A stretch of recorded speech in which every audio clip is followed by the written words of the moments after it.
TorahBox.com pour la diffusion du judaïsme francophone vous retransmet un enseignement du Rav Raphaël Sadine. Bonne écoute et bon limoud.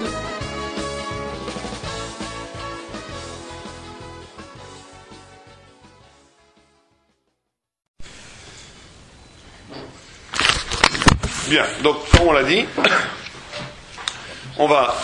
ces parachutes qu'on vit actuellement sont des parachutes qui sont des moments très importants, puisque nos sages nous ont enseigné que au moment de ces parachutes, on peut atteindre des niveaux, on peut revivre. Il s'agit de, bien entendu, la Torah, c'est jamais une commémoration de quelque chose qui s'est passé, mais c'est un revécu existentiel au niveau chacun, aussi bien au niveau collectif qu'au niveau individuel.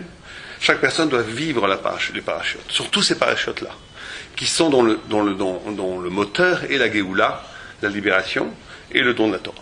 Et on peut dire que pendant ces parachutes de Shovavim, il y a 3 grands événements, qui sont 1, la sortie d'Égypte, 2, la traversée de la mer Rouge, 3, le don de la Torah. Maintenant, et donc il faut comprendre, et on sait très bien que ces 3 événements fondamentaux sont des événements qui donnent au peuple juif son statut exceptionnel d'Am Israël. C'est ce qui fait qu'Am Israël est Am Israël. Am Israël n'est Am Israël que dans la mesure où il est sorti d'Égypte, que dans la mesure où il traverse la mer Rouge et que dans la mesure où il reçoit la Torah. Donc on va essayer de comprendre ces 3 facettes qui forment l'essence même du peuple juif. Donc avant tout, c'est la sortie d'Égypte. Or la sortie d'Égypte, la Rizal nous enseigne que l'Égypte, le vocable est Mitzrayim, ça veut dire Metzar Yam, la prison de la mer. Metzar Yam, nous dit le Harizal. Qu'est-ce que ça veut dire la prison de la mer? Et le Harizal explique comme ça, il dit Yam, en hébreu, la mer, c'est toujours le symbole de l'infini. L'infini, c'est la mer. Et plus que cela, Yam, la gamatria de Yam, c'est 50. Or, 50 dans la Torah, c'est toujours le chiffre, le nombre qui indique l'infini. 7 indique la nature. 7 fois 7, 49, c'est toujours la nature arrivée à son maximum. Et 50, c'est quand on a dépassé ce maximum naturel. C'est pour ça que vous avez dans la Torah toujours 49 charé Gdusha, 49 charé Touma, 49 jours après la sortie d'Égypte, on reçoit la Torah le 50e jour, 49 années, après vous avez le Yovel, etc. C'est toujours comme ça. Le chiffre 50 indique un dépassement absolu de la nature, mais de la nature qui est arrivée à son maximum. Donc, cet infini, symbolisé par la mer dont on ne voit pas la fin, est mis en prison en Égypte. Alors, qu'est-ce que ça veut dire de mettre l'infini en prison? C'est ça qu'on va essayer d'expliquer en premier lieu. Alors, comme ça, le Harizal, il explique. Il dit que, les commentateurs expliquent le Harizal, ils disent que l'Égypte est une civilisation qui, fondamentalement, et repose sur le matérialisme, sur le chomer, sur la notion de matérialisme. Mais on va essayer d'expliquer quel genre de matérialisme il s'agit. En Égypte, il y a énormément de spiritualité. Énormément de spiritualité. Simplement, cette spiritualité est le produit même du chomer, de la matière. Et il y aurait une opposition fondamentale entre l'Égypte et Israël. L'Égypte serait la civilisation du chomer, et Am Israël serait à l'encontre, à l'opposé du chomer. C'est une des thématiques constantes chez le Maharal de Prague, qui serait ce qui s'appelle la Tsura Mouvdelet. La Tsura Mouvdelet, ça veut dire la forme séparée, détachée. Et le Maharal dit quelque chose d'assez étonnant, il dit Am Israël devait naître d'Égypte, parce que quand 2 opposés se rencontrent, c'est paradoxalement à ce moment-là que chacun se radicalise et chacun devient plus lui-même. L'Égypte devient plus l'Égypte au contact d'Israël, et Israël devient vraiment Israël au contact de l'Égypte.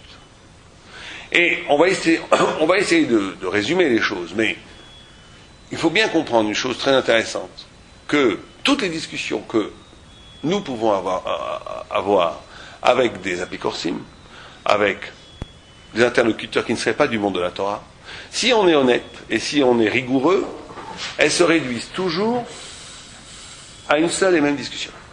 Il y a une discussion fondamentale qui est le lieu, qui est le soubassement de toutes les autres discussions philosophiques, entre la Torah et les autres cultures, les cultures non thoraïques.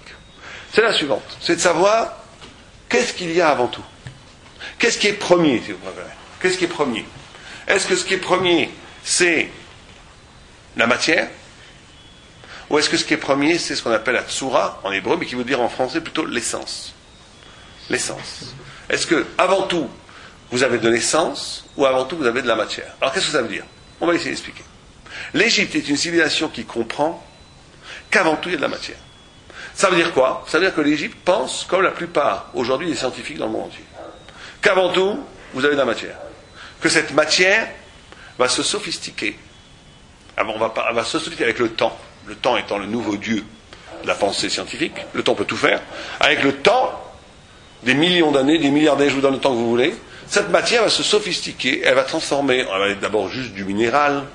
Les minéraux vont donner des cellules, les cellules vont donner des molécules, les molécules vont donner après du végétal, le végétal va donner de l'animal va donner de l'humain, et l'humain va avoir commencé à la culture va avoir des idées, l'idée va amener l'idée de Dieu.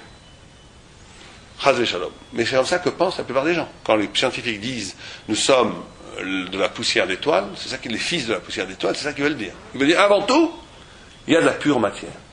Et que la matière, quand on est matérialiste fondamentalement, c'est pas du tout qu'on ne croit pas au spirituel. Mais on croit que le spirituel est tributaire de l'aventure de la matière. C'est-à-dire qu'avant tout, il va donner de la matière, avant tout, il va donner de l'être. Et que l'être va donner du sens, va donner des formes. Pas par le temps, par l'histoire, par les processus que cette matière va élaborer. Ça va créer des systèmes, ça va créer des pensées, ça va créer ce que vous voulez, ça va créer même de la religion. Ça, c'est mettre la prison, l'infini dans la prison.